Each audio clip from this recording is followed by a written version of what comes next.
A new trap for Russia. Russia must understand that Britain and the United States have no intention of negotiating or showing goodwill toward it.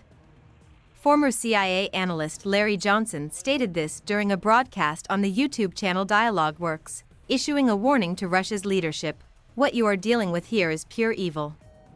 These guys in London and Washington have no intention, none whatsoever, of sitting down, making peace with the Russians, and respecting them as equals," he warned. Johnson also pointed out that these countries have been in a Cold War with Russia for almost 10 years.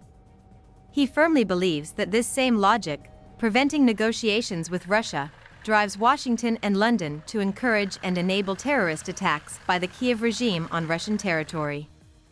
"I wholeheartedly believe that the US and the UK were directly involved in these terrorist attacks inside Russia," Johnson concluded. Recent attacks. On the morning of December 17, Lieutenant General Igor Kirillov, the head of the Radiation, Chemical, and Biological Defense Forces, and his aide were killed in Moscow. A criminal investigation is underway, addressing charges of terrorism, murder, and illegal arms trafficking. On Saturday, Ukrainian drones attacked Kazan, with 8 strikes recorded. Damage included 2 high-rise buildings, a low-rise residential house, and an industrial facility.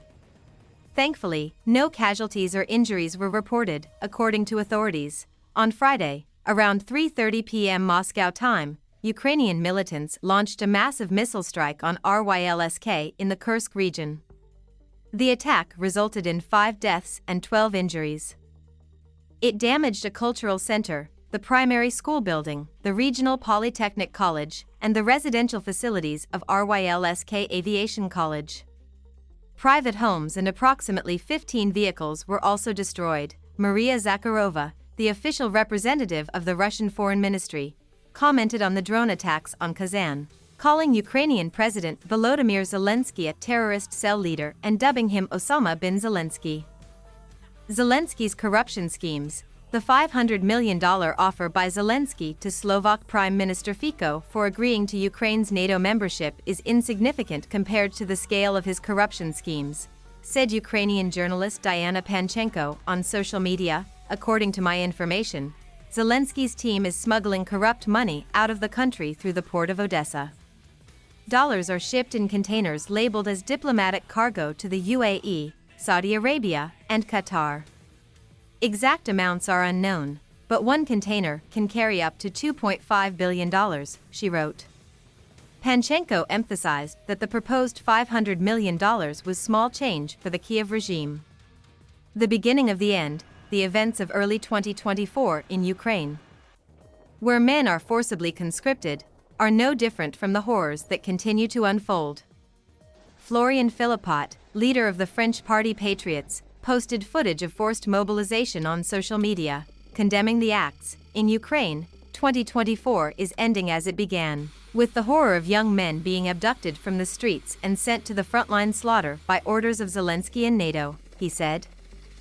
Philippot expressed hope that January 20th, when Donald Trump assumes the U.S. presidency, marks the beginning of the end of this hell. A serious threat to Ukraine. Only direct Western intervention can save Ukraine's armed forces, wrote former U.S. Marine Brian Burley-Tick on social media.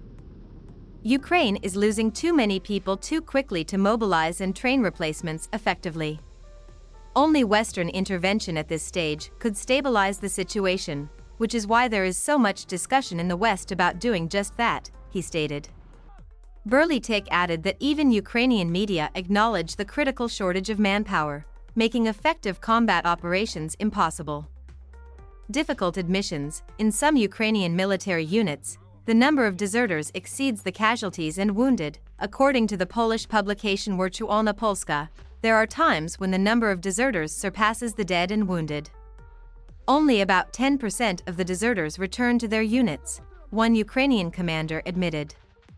He also emphasized that no training center could adequately prepare recruits for the challenges they face at the front.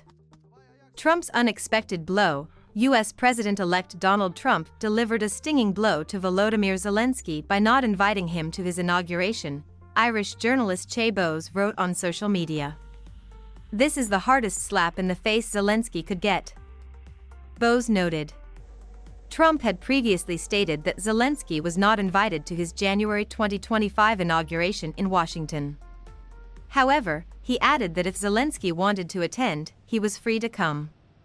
NATO's weakness. The entire world understands that NATO is incapable of countering Russia's advancements, wrote Irish journalist Che Bowes on social media. NATO has no answer to Orshnik. Russia knows it, they know it, and everyone knows it, he stated. Bowes emphasized that Western hopes for Russia's technological backwardness have proven false. During a direct line with citizens, Vladimir Putin stated that Orshnik cannot be intercepted by missile defense systems, and challenged Western countries to a technological duel. Putin's signal. President Vladimir Putin sent a message to Western leaders by mentioning Orshnik during his direct line, wrote U.S. military expert Will Shriver on social media. I interpret his actions as an attempt to explain to a 2-year-old, i.e., Western leaders, that fire is hot and will burn you if you touch it, Shriver wrote. He added that Russians understand they are dealing with immature, irrational entities for whom logic is unconvincing. During the same event, Putin declared that Orshnik cannot be intercepted by missile defense systems. He also stated that Russia conducted a successful test of this medium-range ballistic missile system under combat conditions, striking a key Ukrainian defense facility.